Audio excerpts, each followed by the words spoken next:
sa kanyang bibig sa pagitan ng kanyang mga ngipin. At sinabi ng mga ito ang ganito sa kanya, "Bumangon ka, manakmal ka ng maraming laman." Ang ikalawang hayop na uri, uso o yung bear, na dito sa kanyang tagiliran at sa kanyang ngipin, sa pagitan ng kanyang ngipin, may tatlong tadyang o ribs na nakalagay. At ito, nasabi sa kanya, babangon, mananakmal ng maraming laman. Kung uso ang ikalawa, ano naman ang ikatlo? Narito po, dito po sa 6. Pagkatapos ito'y tumingin ako't narito ang iba, gaya ng isang leopardo na mayroon sa likod niyaon ang 4 na pakpak ng ibon.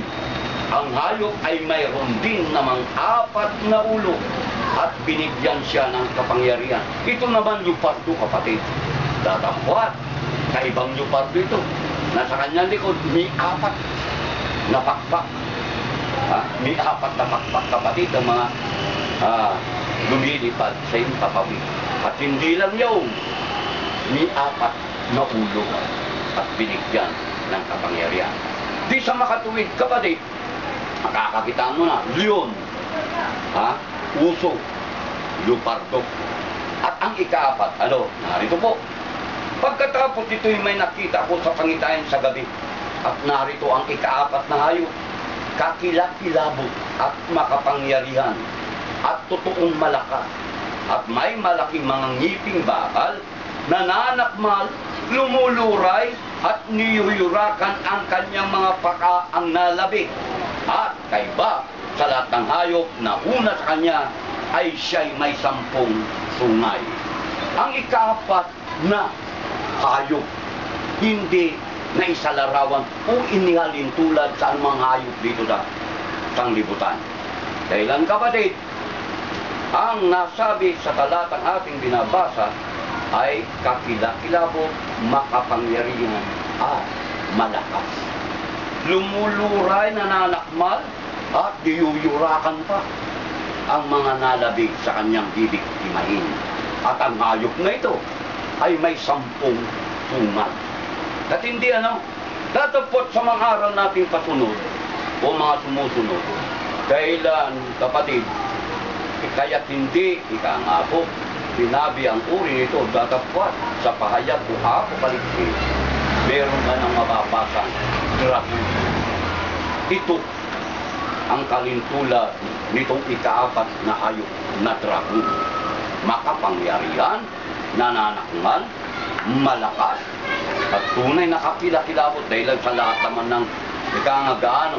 Pero ayon sa pag-aaral, yung salitang dragon ay walang hayop na ganun nila ng hayop. Gawa-gawa, parang katsalang ng tao yung salitang dragon. Diba? O mga wildest imagination lang. Tatapos ito, sinabi niya sa dragon. Matandang na walang iniwang tinutukoy ay si ang Diablo o si Satanas. Kaya kita nyo, ito na po yung 4. Ngayon, kapatid, ano ang kahulugan sa pangitain ni Daniel ang 4 na hayop na ito? Kita nyo ngayon ipapakahulugan.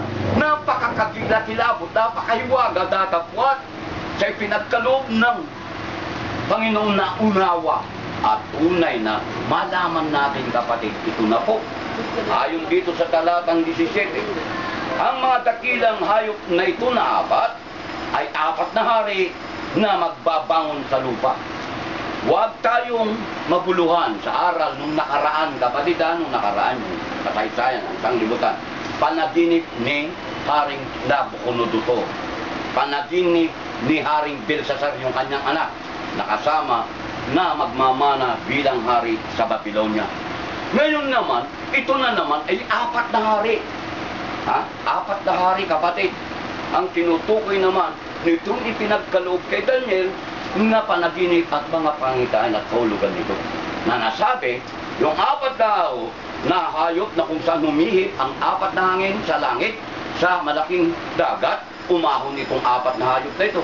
Na unang-unang hayop na nga po ay leon, uso, ay 3, Leopardo at ang ikaapat, hindi pa nasabit na dragon ito, tatapat darating sa ating pag-aaral, masasabi ring dragon. Ang nakalagay dito sa ating kung binabasa, kakilakilabot, makapangyarihan at malakas na hayop na may 10 sungay. Ngayon kapatid, ang sinabi kahulugan, yung 4 na hayop, 4 na hari, o 4 na kaharian. Ngayon, atin nang alamin ang mga kahulugan. Kung 4 na hari, 4 na kaharian, unang-una, nagaya kung ihahalin tulad natin yung nakarang aral, nung nakarang linggo, yung yun, alam naman natin ang kaugalian ng yun. Ayon sa ating pag-aaral sa iba't ibang limbag na aklat ng mga bantog na manunulat, ang yun ay tinatawag na hari ng mga hayop, di ba? Kaya meron pang mababasa natin, King of the Jungle. Ibig sabihin, hari sa gubat, ang leon. At kung sino tinutukoy na hari itong leon na ito, walang dilit iba. Si Haring Nabucodonosor. Kailan si Haring Nabucodonosor? Kung sa kanya pa pangitain na kanyang nalimutan, yun ang ipinahayag ni Daniel sa pamamagitan ng tunay na kapangyarihan at karunungan ng amang Diyos ipinagkaloob. Ang unang hari, si Nabucodonosor, at ang karya na Babylonia. Yan kapatid, Babylonia. At dumating sa punto na siya'y tunay na iniwalay sa kapulungan ng tao, pumunta sa mga hayop hanggat hindi niya sasampalatayanan yung makapangyarihan o ang amang Diyos na makapangyarihan sa lahat. Ngayon, dumating sa punto na tunay din kinilala at lumuluhati at sinampalatayanan ni Haring Nabucodonosor na mayroong makapangyarihan sa lahat. Kaya babalik siya sa kapulungan ng tao hanggang sa mamatay.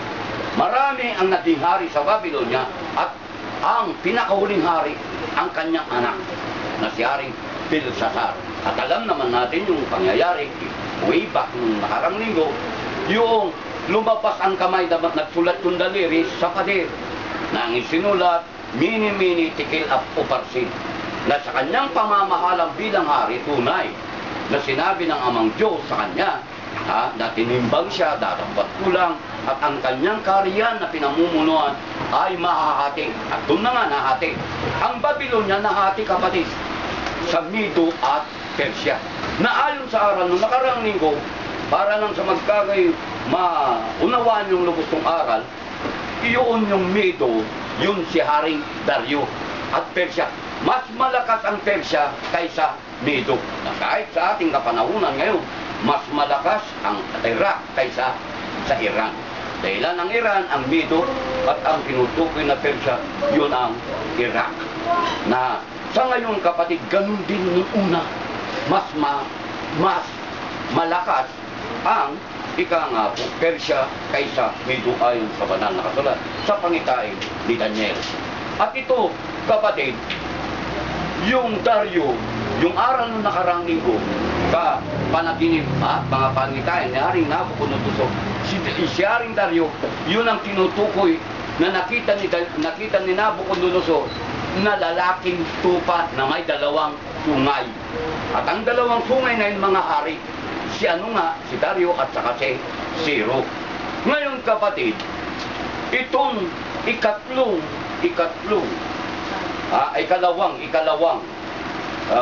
hayop na nakitang umahon sa dagat ni Daniel, uso, hindi lalaking tupa, uso, na may sa pamigitan ng kanyang mga pagitan ng kanyang mga imin ay may tatlong mga tadyang, o ibig sabihin sa Ingles, ito ribs, may tatlong. Ngayon, itong uso, ang tinutukoy na hari, walang dilitiba yung hari ng Persia, si Zero. Sa pamamahala hanggang sa dumating na umalili ang kanyang anak, ayon po rito sa nakita po namin sa gaya nga po ng nabili na archaeological thing. Ayon dito, ancient peoples, land and rulers, the kingdom of Daniel prophecy. Na narito, si Zero at sa kanyang anak na si Cambyses, yung ang nire-represent ng tatlong